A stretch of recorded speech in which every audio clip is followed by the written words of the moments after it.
You ask Tiger to calculate. This deals with linear inequalities with one unknown. The final result is x equal or greater than -5. Let's solve it step by step. Group all constants on the right side of the inequality. Subtract 12 from both sides.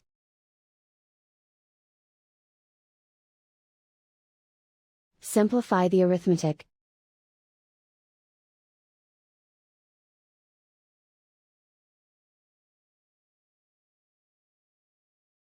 Isolate the x.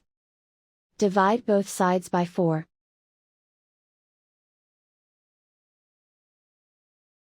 Simplify the fraction.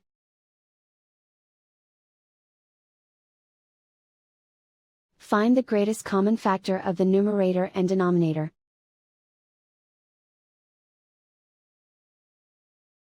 Factor out and cancel the greatest common factor.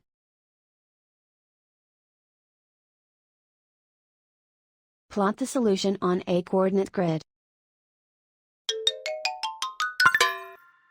And so the final result is x equal or greater than -5.